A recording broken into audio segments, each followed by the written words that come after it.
Today, I am proud to announce Ministry of Defense,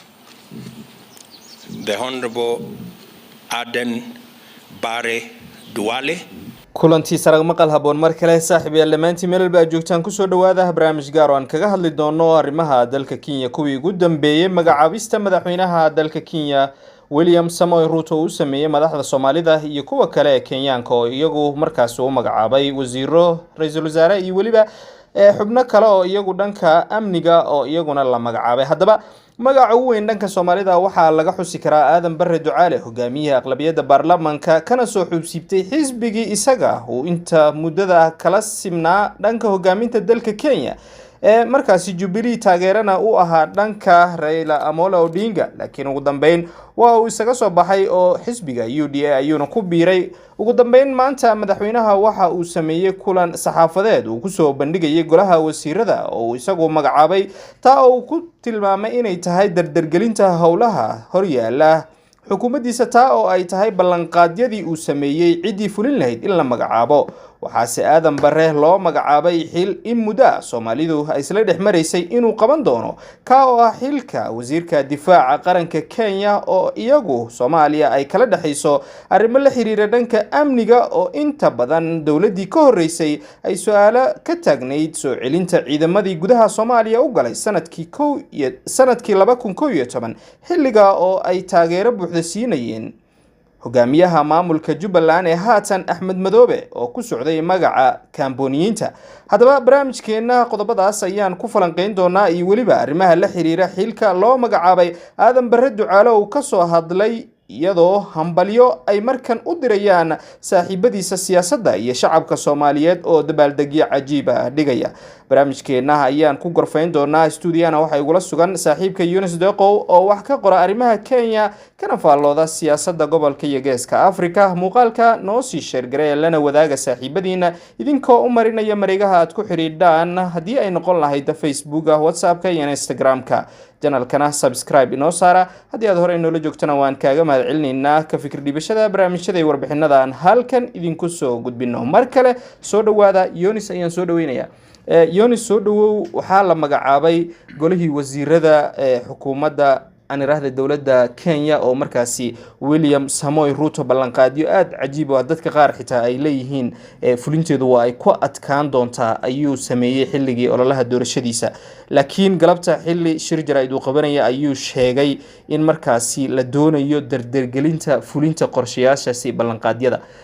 kamid tahay amniga kamid tahay dhanka dhaqaalaha kamid tahay taageerada dadka beeraleyda oo iyagu markaasi qaybta ugu weyn uu ka siinayay ololaha doorashada oo xitaa sheegay in haruurka iyo waxyaabaha dalaga qiimahooda la dhimayo Aadan Barre waa la magacaabay dadka inta badan waa ay ogaayeen hambalyo ayaa soconaysa bal xilkan iyo wuxuu kaga dhigan yahay iyo hadalka uu ka yiri uu ka hadlay markii la magacaabay kadib maxaan kala soconaa waad mahadsan tahay saan wada ognahayba maanta waxaa la magacaabay golaha wasiirada iyo qaar ka mid ah xubnayaasha maaragtay golaha ugu sarsare ee dowladda dalkani Kenya hogaamiyaha Soomaalida ee maanta xilka ugu sareeya loo magacaabayna waa Aadan Barre Ducaale oo horeyna hogaamiyaha aqlabiyadda baarlamaanka dalkani Kenya ahaa tan iyo 2013 ilaa 2017 waxaa loo magacaabay inuu noqdo wasiirka difaaca ee dalkani Kenya marka Aadan Barre waxaa la magacaabay dhowr saacadood ka hor saacad kadib markii la magacaabayna waxa uu bartiisa Facebook ku soo qoray mahadnaq uu mahadcelinayo madaxweynaha dalka William Ruto oo u magacaabay xilkan isaga ah xusid mudan in Aadan Barre Ducaale uu ahaa ama uu yahayba ilaa ma aragtay doorasho laga qaban doono doorasho ku celisa deegaankaas waxa waa xildhibaanka deegaan baarlamaaneedka Garissa Township waxa uu sheegay inuu soo dhaweynayo jagadan loo magacaabay iyo xilkan loo magacaabay oo uu magacaabay madaxweynaha dalka Kenya oo ayna saaxiibo dhow yihiin oo muddo dheerna isla soo shaqeynayeen walow uu siyaasadda Kenya ku soo biiriyay Raila Odinga Aadan Ducaale waxaa xusid mudan in 2007 loolankii loogu jiray in lagu hanto tigidhka xisbiga ODM oo waagaas ay ku tartamayeen barasaabkii hore ismaamulka Gaarisa Cali Bino Qorane iyo Aadan Barro markaas saaxadda siyaasadda ku soo biiray 2007 in culumadii magaalada Gaaris iyo Aadan Barre ay codsi dhiibteen kadibna tigidhka sidaa lagu siiyey saaxadda siyaasadda waxaa ku soo biiriyey Raila Odinga ha yeeshee wixii ka dambeeyay halkaa waxa ay si dhow iskula shaqeynayeen wasiirka si dhow iskula shaqeynayeen William Ruto oo marna ma aragtay ahaa wasiir dowladii intii u dhaxaysay 2007 ilaa 2013 waxa lagu soo shacbaxay marka William Aadan Barre wuxuu bartiisa Facebook ku soo qoray in uu ugu mahadnaqay saaxiibkii William Ruto oo maanta jagadaas naftirkeeda u magacaabay waxaana uu sheegay in uu soo dhaweynayo waxaana uu ballan qaaday in uu si hufnaan maaragtay ay ku jirto uu ugu shaqeyn doono shacabweynaha dalkani Kenya xilkan maaragtay loo magacaabayna uu si wanaagsan uga soo bixi doono hagaag magacaabistan xilka wasiirka difaaca qaranka Kenya Aadan Barre waa uu soo dhaweeyay sida sheegtay saaxiibo dhowna waa ay ahayd in muddo ah xitaa mararka qaar inay dhacdo in xitaa si qaab madaxweynenimo uusan ula hadlin ay jirto warar sheegaya laakiin Aadan Barre oo Soomaali ah iyo ciidamo Kenyana laakiin ku socda magaca AMISOM hore la oran jiray laakiin ATMIS loo bedelay ayaa Soomaaliya joog gaar ahaan deegaanada Jubbooyinka bal heer intee la eg ayuu markaasi Aadan Barre u kala maareyn karaa dowladda federaalka ee Soomaaliya oo markaasi ay ka kaabayaan dhinaca amniga iyo la dagaalanka kooxda shabaabka iyo dalka Kenya oo markaasi wasiir u yahay sidee isku qaban kartaa Jubbaland arintan maxaa ka quseeya marka laga hadlayo in wasiir laga dhigo waxaa xusid mudan in markii ciidamada difaaca ee dalkani Kenya ay gudaha u galayeen dalka Soomaaliya in wasiirka difaaca uu ahaa nin Soomaali ah marka saameyn weyn ma yeelanayso isaga haddii loo magacaabay ama nin kale haddii loo magacaabay lahaaba dowladda Kenya barnaamij baa u dejisan oo kaga aadan howlgalkan Linda Nchi oo la yiraahdo Protect the Nation oo Kenya ciidamadeeda ay kaga howlgalayaan gudaha dalka Soomaaliya markii ay galayeen ciidamadan wax sharci ah uma haysanin inay gudaha u galaan dalka Soomaaliya markii gudaha u galeen kadib ayay isbiirsadeen ciidamadii Ras Kamboni ee gaar ahaan kuwii Jubbaland sidaasna lagu xoreeyay deegaano badan oo kamid ah Jubbooyinka iyo magaalooyin dhaca xadka Kenya iyo Soomaaliya marka mowqifka dowladda Kenya hadda waa cad yahay oo dowladda Kenya wax ciidamo ah oo ay ka soo saarayso ka hor qorshaha golaha qaramada midoobay ee amaanka UN National Security Council-ka oo mandate-ka siiyey ATMIS oo ka howlgalaysa Soomaaliya tan iyo 2000 iyo sanadka 2024 inta wixii ka horeysa dowladda Kenya wax ciidankeeda inay ka soo bixiso suurtagal ma aha su'aashaasna waxaa la weydiiyey madaxweynaha Dr. William Ruto oo dhawaan safar ku joogay dalka Mareykanka gaar ahaan magaalada New York waraysi CNN wuxuu si cad u cadeeyay in ilaa Soomaaliya ay amaankeeda ay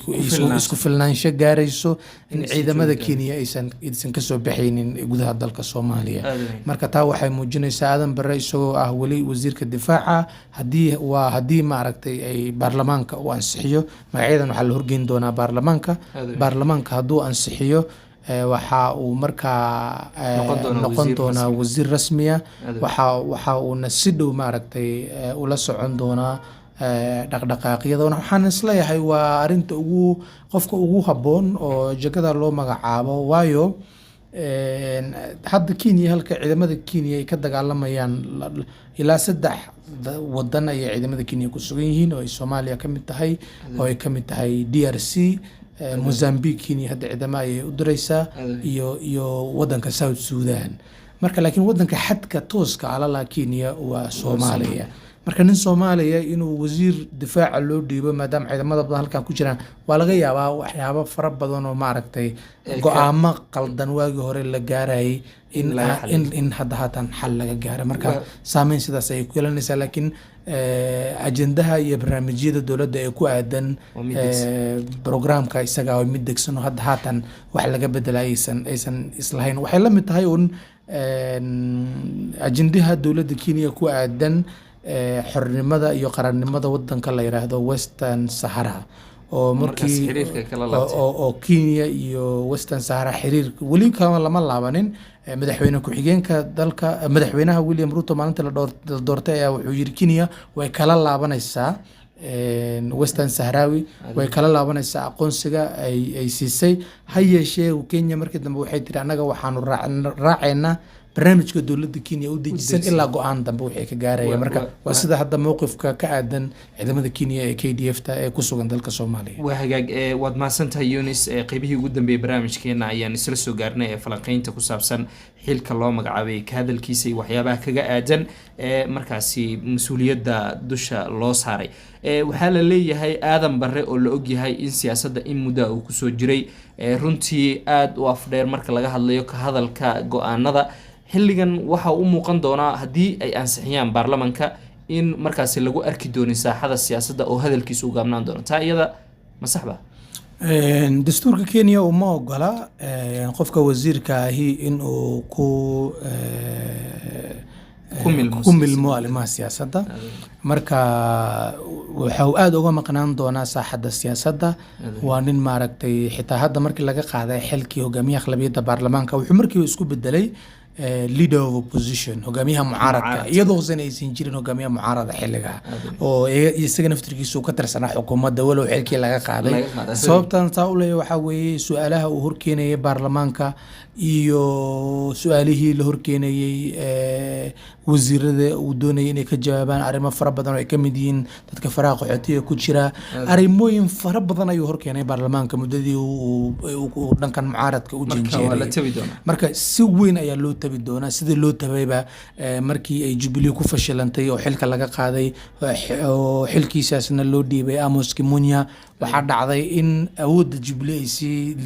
liidatay siina wiiqanaysay marka waxaa laga yaabaa in isagoo wasiira uu gadaasha dambe behind the doors wali ka maamulo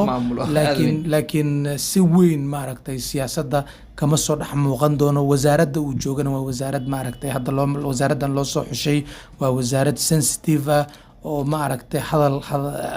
hadal badan aanan u baahnayn oo inta badan iyo in waxyaabaha markaasi dhibaatada ku ah madaxweynaha iyo dalka Kenya iyo ammaanka guud ee dalka Kenya iyo Kenya hadda qatar kaga soo wajahan tahay wadamada dibadda iyo marka waa xil weyn waa xil maaragtay la sidii karo ka soo bixi kara laakiin markii ugu horeysay uu noqonayo wasiir buuxa waxa hadda ka hor xukuumadda Moi Kibaki ka noqday wasiir ku xigeen waana markii ugu horeysay uu noqonayo marka wasiir buuxa waana wasiirka kaliya ee ka tirsan xukuumadda William Samoei Ruto aad weyn waa uu mahadsan yahay kaasina waxa uu ahaa saaxiibkay Yunis Deqow oo arrimaha Kenya ka faaloodo barnaamijka Martin ugu ahaan ka wareysanaynay wararkii ugu dambeeyay dalka Kenya magacaabista iyadoo wasiirka difaaca qaranka Kenya laga dhigay Aadan Barre Ducaale hogaamiyihii hore aqlabiyadda baarlamaanka laakiin waxa la gudagali doonaa waqtiyada ama toddobaadyada soo aadan doorasho ku celis ah oo loo gali doono kursiga uu ku fadhiyay xildhibaannimo ee Garissa Township wixii warar iyo barnaamijyo ku soo kordha qodobada aan ka hadalnay iyo xaalka guud ee dalka Kenya halkan ayaad kala socon doontaan saaxiibayaal tan kulanti dambe nabadgelyo.